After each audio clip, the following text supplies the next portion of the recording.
Today is Bill Tasker. Today we are going to walk through the basics of estate planning in a very simple and approachable way. Our goal is to help you understand how these pieces work and how they may fit into your wider financial picture.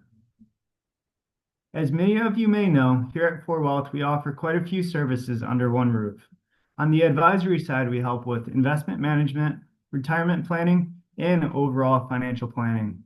And then we have our CPA team, which handles taxes and tax planning.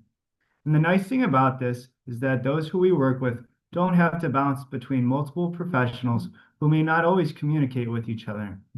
We are able to look at everything together, your investments, your taxes, your long-term goals, and truly build a coordinated plan. And when it comes to estate planning, which is the focus of today's webinar, we take that same approach. We work directly with your estate attorney, or we can connect you with one we trust, so the legal side of your plan lines up with your financial and tax side. And with that in mind, let's get into why estate planning is important.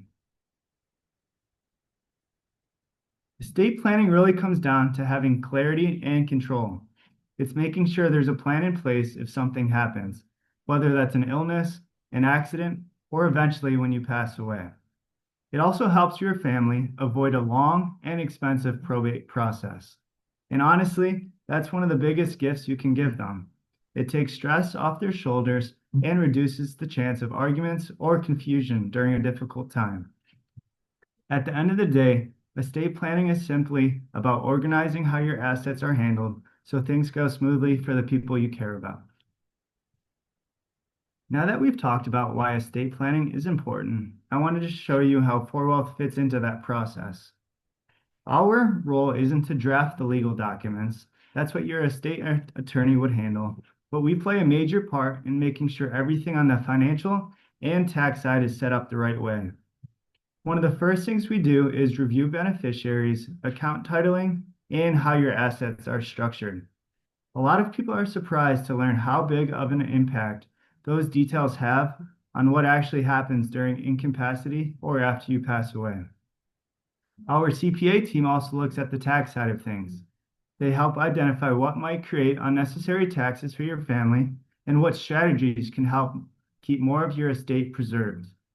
Then we work directly with your attorney to make sure the legal documents line up with your financial and tax plan.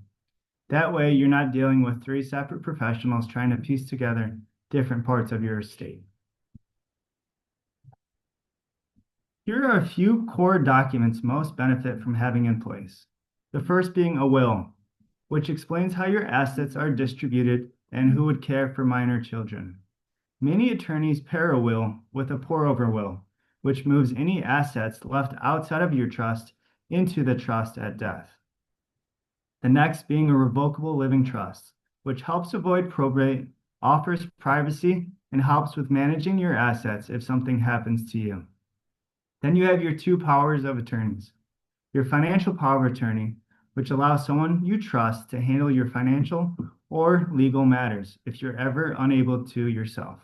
Things like paying bills, managing accounts, handling taxes, everyday items that still need to be taken care of. And then you have your healthcare power of attorney. This designates the person who will make medical decisions for you if you can't communicate your wishes. And lastly, a living will, which outlines your specific medical preferences in certain end-of-life situations. Let's take a closer look at each document, starting with the will.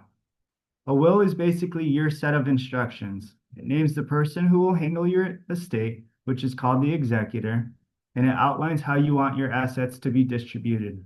If you have minor children, this is also where you would name a guardian, which is one of the most important decisions parents can make. One thing to keep in mind is that even with a will, everything would still go through probate. That's why many attorneys pair a will with a trust. So the will is truly essential, but it's usually just one piece of the overall estate plan. Let's move on to the revocable living trust. The trust is really about keeping things simple for your family. When assets are placed inside a revocable living trust, they can avoid probate. That alone can save a lot of time, money, and stress for your loved ones. Another advantage is privacy. Unlike a will, which becomes public record through the court process, a trust keeps everything private. A big benefit is that if something happens to you, or if you become ill or incapacitated, your successor trustee can step in and manage things smoothly. There's no court involvement or delays. Your trust can also be updated throughout your lifetime as situations change. But once you pass away, your trust becomes irrevocable and your instructions stay in place. Trusts are especially helpful if you own property in more than one state or if you want a smoother, faster transfer process for your beneficiaries. Next is the financial power of attorney. This document lets you appoint someone you trust to step in and handle financial matters if you are unable to do so. That means paying bills, managing your bank accounts, filing taxes, or even taking care of investment-related decisions. There are two common types: a durable power of attorney, which would go into effect right away, while a springing power of attorney only becomes active if you medically are determined to be incapacitated. Having this in place prevents your family from having to go through the courts to get permission to handle your finances. It keeps things simple, clean, and far less stressful if something unexpected happens. Next, we have your healthcare power of attorney and your living will. A healthcare power of attorney allows you to appoint someone you trust to make medical decisions if you're unable to do so or communicate on your own. This is the person doctors will turn to, and it also gives your family a clear direction so they are not left guessing or disagreeing in a stressful moment. Then you have your living will, which is more specific. This would outline your preferences during certain end-of-life situations. It gives guidance on what you would want done or not done, and if you're in a situation where you can't speak for yourself. Together, these documents make medical decisions much smoother for your loved ones and can give everyone peace of mind during a difficult time. Now let's talk about the difference between a revocable and an irrevocable trust, because these two often get mixed up. A revocable or living trust is the one most people have. You stay in full control of the assets, you can update the trust throughout your lifetime, and it helps keep things out of probate. And once you pass away, the trust becomes irrevocable, but while you're alive, it's flexible and easy to work with. An irrevocable trust, on the other hand, is much more specialized. Once you put your assets into it, you generally cannot change it or take those assets back. The trade-off is that it can remove assets from your taxable estate and can offer some protection from creditors or lawsuits. These are typically used for more advanced planning strategies, and they're not something most families need unless there's a very specific goal in mind. That covers the main differences between revocable and irrevocable trusts and how each one fits into an estate plan. At this point, I'm going to turn it over to Bill Tasker, who will talk through the remaining topics for today. Okay, so let's get into some of the main reasons why you want to have estate planning. So what is probate? Probate, it's a court process for validating a will and settling an estate. It involves gathering assets, paying debts, and distributing property. It can be very lengthy and costly, becomes public record, often creates delays for family members. Why do you want to avoid probate? Well, it's very time consuming. It could take 6 to 18 months, sometimes longer, if the estate is contested. It's expensive. Court and attorney fees can consume 3 to 7%, even up to 10% of the estate's value. For example, on a $500,000 estate, it could cost you $15,000 to $35,000. And it becomes public record. Anyone can access your file. It's a loss of privacy. It's very stressful for your heirs. It delays access to funds. It can fuel family disputes. Here's another one that a lot of people don't realize. Multi-state property requires separate probate in each state where property is owned. So if you had different property in, let's say, 3 or 4 different states, and if they weren't titled properly or in a trust, you'd have to settle probate in each of those estates, which would be really costly and time consuming. Now, I'm going to give you an example of the cost. About 15 years ago, I had a client who inherited about $1 million from a gentleman who raised him. And he had a trust, but he never titled any of his assets inside the trust. He had a bunch of taxable investment accounts. And because he never had anything titled in the trust, it had to go through probate. And it cost him about $100,000 to get that $1 million. So he ended up with 900,000. I mean, think about that. All the guy had to do was put the assets inside the trust or title them to the trust that he already had. But because he didn't do that, it cost him $100,000, his beneficiary to get that money. What goes through probate and what does not? Here's what typically goes through probate. Assets listed in a will that remain in your name, bank accounts titled only in your name, real estate held solely in your name, personal property not held in a trust, vehicles titled only in your name, assets without a designated beneficiary. What typically bypasses probate? Assets held in revocable living trust, IRAs, 401ks, and pensions with a beneficiary, life insurance because there's a beneficiary designation, transfer on death accounts, and jointly owned property with survivorship rights. So, you might see a pattern here. As long as you have accounts that have a beneficiary or you have the proper titling on an account, like a bank account that has a payable on death or a transfer on death, or other assets are held in a trust, you could avoid probate. If you don't have that and just have a will, it's going to go through probate. The whole idea of all this is to avoid probate because then you can get the courts out of your way. You don't have to hire an attorney. It's not going to be time consuming. It goes right through to a trustee that handles the estate, and we'll get into that in some other slides. But the whole idea, you want to avoid the courts. Why wills go through probate? A will takes effect only after death. Assets in a will are still owned by you at death. So the probate court oversees the transfer of these assets to beneficiaries. The purpose is to verify the will, pay debts and taxes, ensure proper distribution. The result, the probate can be time-consuming, costly, and public. So how do trusts avoid probate? Well, assets are transferred into a trust during your lifetime. So the trust owns the assets, not you personally. So when you die, a successor trustee distributes assets without the court. The court doesn't have to get involved. Benefits, faster distribution. It's private and you can avoid high legal costs. How can probate lead to a family conflict? When assets go through probate, any heir can contest the will. So if there's a will, anybody can contest it. Just how it works. Disagreements often arise over unequal inheritances, control over family property or businesses, stepchildren or blended families, claims of undue influence or incapacity. Having a revocable trust, clear beneficiary designations, and updated documents greatly reduces the risk of these fights. So I got another story for you.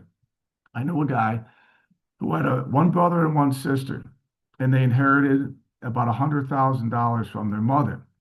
And it was just a house worth about $100,000.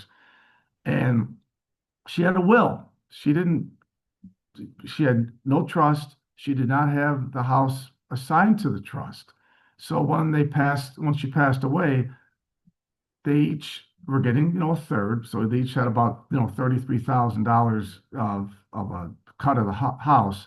But there's a problem that arose because one of the brothers did some work on the house, and he felt like he was owed about $7,000 to $8,000 in addition for work he had done in the house. Well, the other two siblings disagreed.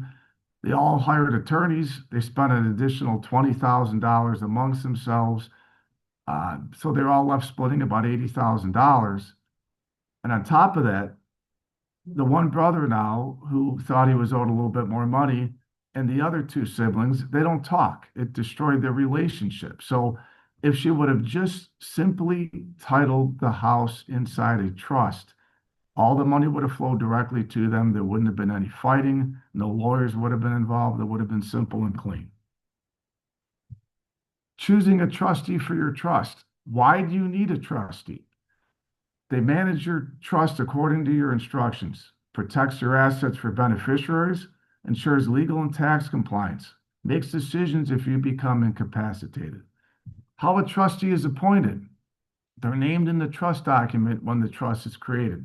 Could be an individual family member or a friend, or you could use a professional bank, attorney, or a trust company. Successor trustees can also be named in case the original trustee cannot serve. Key considerations when choosing a trustee. Well, you want them to be trustworthy and be of high integrity. Hopefully, they have financial knowledge and management skills, have the ability to handle difficult family dynamics, and maybe they hopefully understand, tax and legal responsibilities, but that might be tough. If you just have, a friend who is, not in the financial area or the tax area, that might be asking them a lot to do that. Passing assets to children, bloodline protection. Use trust to keep inheritances within the family line. Avoid commingling inherited assets with a spouse's joint account. Consider separate property trusts for children to protect from divorce or creditors. Reinforce long-term family wealth preservation. So that leads me to my last story. Once again, going back about 15 years, I had a client, very smart guy. He was an engineer, and his name was Bill also. And I couldn't get him to do any estate planning. I had a lawyer lined up for him, and I just couldn't, get him to go talk to her. And finally, we're at a company Christmas party that we had. And I said, "Hey, Bill," I said, "what would happen if you passed away and left your money to one of your daughters and they got divorced? And the guy, your daughter's husband walked away with half of your assets." And that caused him to pause for a while. And then I found out about 30 days later, he had finally contacted the estate planning attorney, and that's what got him to, create his estate plan. Because there's these small little nuances you don't realize to say, hey, if I have my money go into a trust when I pass, I can protect it against the unknown, right? I mean, divorce, creditors, all kinds of other things that you're not even potentially thinking about.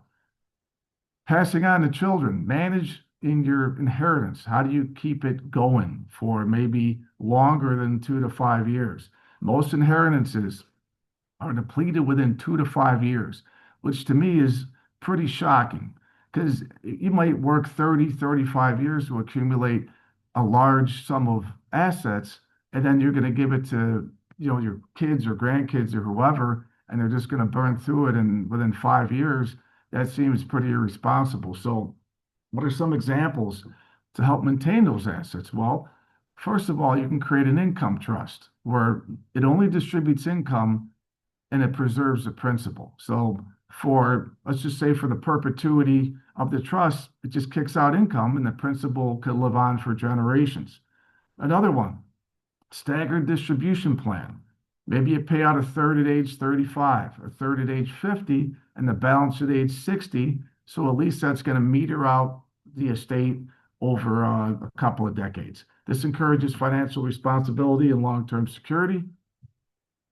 Okay, updating your estate plan. You want to review it every 3 to 5 years after major life changes. For example, marriage, divorce, birth, or death, major purchase or inheritance, change in laws or financial situation. Keep your documents accessible and let your agents know where they are. Common mistakes to avoid. Not funding your trust, leaving assets outside of it. Going back to my first example. Forgetting to update beneficiaries. You want to do that because you want to make sure, if any account that's got a beneficiary will avoid probate. Choosing the wrong executor or trustee, failing to plan for incapacity. Taking action. Know what you have in place, review what you have in place, identify any missing or outdated documents, make sure other assets, bank accounts held outside of a trust have the proper title. Go to your bank account. You might have $50,000 sitting in a bank account.